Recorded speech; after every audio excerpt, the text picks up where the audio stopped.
Oke,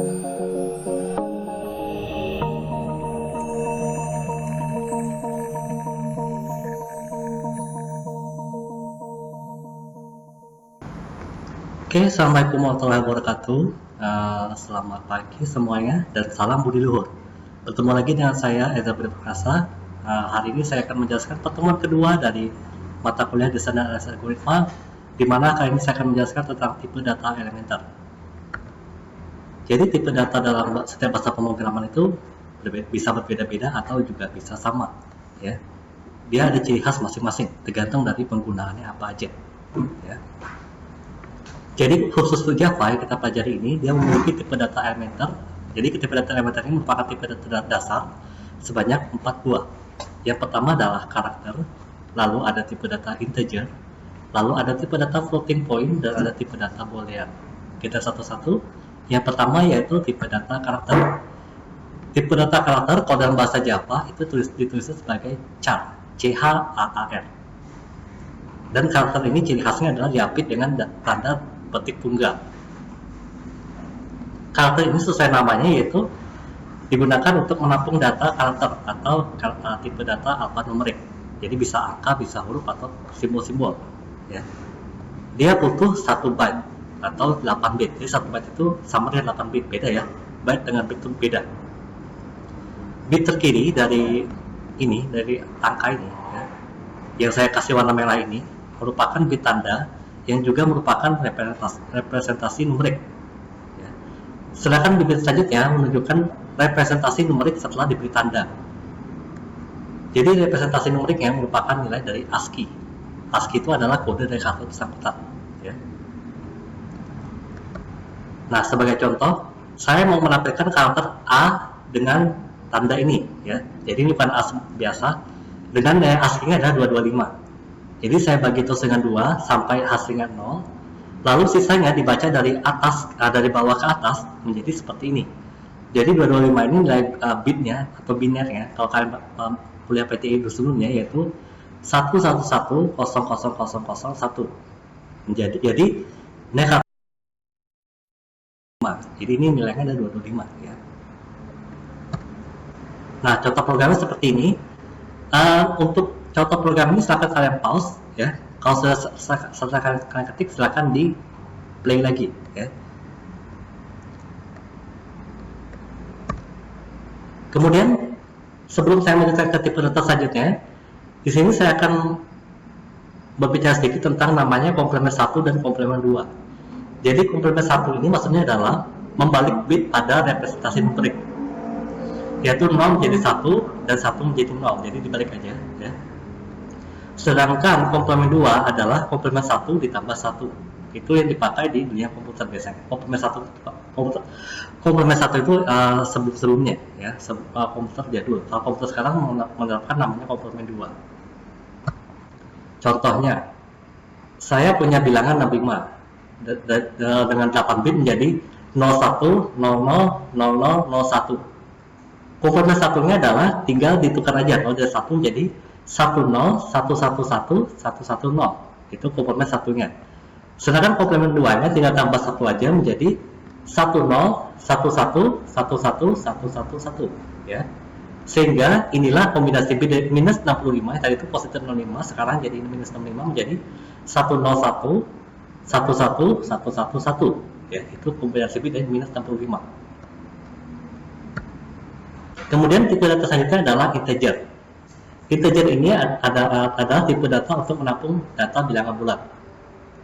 Dia terbagi atas short integer, medium integer, long integer, dan ada byte. Kita satu-satu. Yang pertama itu short integer.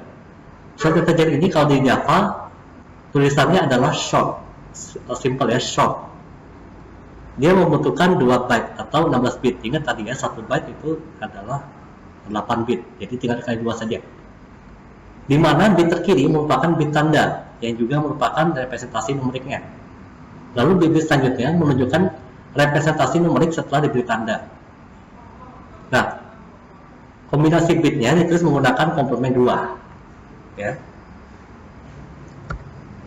Lalu ada medium integer. Medium integer itu ditulis sebagai int kalau dalam Java ya. dia butuh 4 byte atau 32 bit, dimana sama seperti short integer tadi, bit terkirinya merupakan bit tanda, lalu bit selanjutnya merupakan representasi numerik, ya, sama dia juga itu dengan komplement 2. Kemudian ada long integer yang ditulis sebagai long, tapi perlu diperhatikan bahwa kalau dalam Java menulis bilangan dalam tipe long itu harus diakhiri dengan huruf L besar, ya, jadi tidak boleh tidak ada akhiran, harus ada akhirannya. Dia butuh 8 byte atau 64 bit, sama seperti tadi, bit terkiri merupakan bit tanda, bit selanjutnya merupakan representasi numerik, dan selanjutnya kombinasi bitnya ditulis menggunakan komplement 2. Lalu tipe data integer yang terakhir adalah byte. Ini merupakan satu-satunya tipe data numerik tanpa tanda, jadi tidak ada tandanya. Kalau tipe data sebelumnya dia ada tandanya, tapi kalau ini tidak ada tandanya. Dia hanya butuh 1 byte atau 8 bit. Jadi jangkauannya adalah dari 0 sampai 255, ya. Seluruh bitnya merupakan representasi numerik dari angka yang dituliskan oleh byte ini, ya. Contoh programnya seperti ini, jadi silakan di pause, kemudian silakan ketikkan program ini di JKreatornya, ya.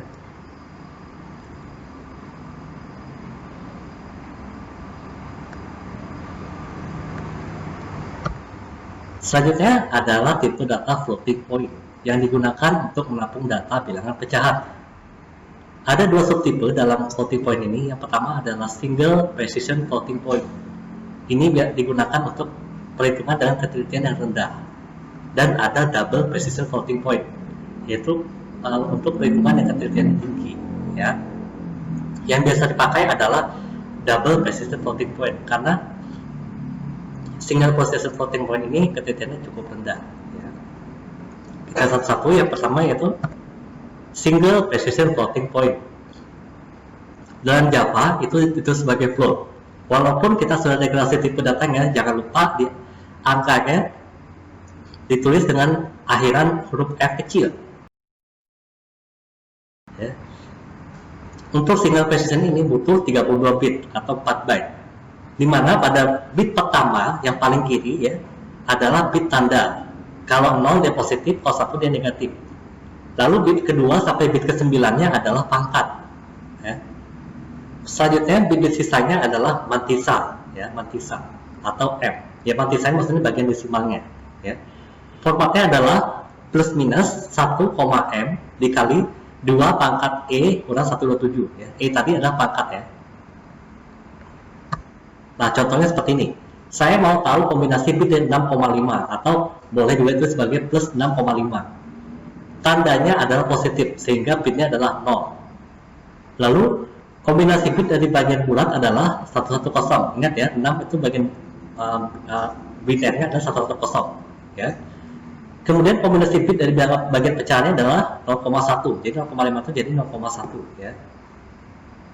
Nah, kalau bagian pecahan cara dapat bitnya adalah dikali 2 terus sampai dapat 0 hasilnya, ya. Kalau bilangan bulat itu dibagi 2 terus, tapi kalau pecahan itu selalu dikali 2 terus, ya. Sehingga kalau ini jumlah jadinya 110,1, ya. Dan ini digeser 2 kali ke arah kiri. Karena 2 kali maka nilai E-nya menjadi 2. Kalau ke kanan berarti E-nya menjadi minus. Ingat ya. Kalau ke kiri berarti E-nya positif, kalau ke kanan berarti E-nya minus. Menjadi 1,101. Sehingga bagian pecahannya seperti ini, ya. Yang saya tandai warna hijau ini, maaf. Ini, ya. Nah, kemudian nilai E ini ditambah dengan 127, jadi 129. 129, ya. Dan 129 kombinasi bitnya adalah ini, ya, yang warna kuning ini. Jadi kesimpulannya kombinasi bit dari 6,5 adalah tinggal gabung aja yang warna merah, warna kuning, dan warna hijau. Jadinya seperti ini. Inilah kombinasi bit dari 6,5 dalam format single precision floating point, ya. Kemudian ada double precision floating point, ya. Dalam Java itu sebagai double, hanya double saja, ya. Dia tidak butuh akhiran karena ini adalah tipe data floating point default, ya. Dia butuh 64 bit atau 8 byte, ya. Dimana bit pertamanya adalah tanda sama seperti tadi, kalau 0 itu positif, kalau 1 itu negatif. Kemudian bit kedua sampai ke 12 itu adalah pangkat, ya. Jadi kalau tadi bit kedua sampai bit ke-9 untuk single precision floating point-nya, ya. Tapi kalau di double precision floating point itu butuh 2 sampai 12 itu untuk pangkatnya. Sedangkan bit sisanya adalah matisa, ya. Sehingga format double precision floating point ini adalah 1,m plus minus 1,m dikali 2 pangkat e min 1023, ya. Karena itu butuh 64 bit, makanya jadi 1023, ya.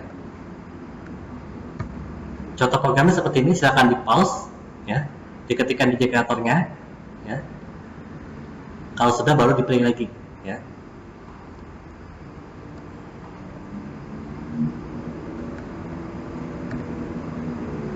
Terakhir, tipe data elementer ada boolean. Boolean ini mungkin kalau kalian sudah belajar logika matematika, ya, dia ada true, ada false, benar atau salah. Ya. Nah ini kalau dalam bahasa pemrograman ini di sini, ditampung di sini, ya. Dia menampung data nilai kebenaran dalam ekspresi logika, ya. Dia hanya butuh 1 bit, bukan 1 byte tapi 1 bit, ya. Jadi kemungkinan nilainya hanya true yang nilainya 1 atau false yang nilainya 0, ya. Oke, itu saja presentasi saya. Sampai jumpa lagi di video-video selanjutnya. Ya, saya akhiri sampai sini. Assalamualaikum warahmatullahi wabarakatuh. Salam Budi Luhur.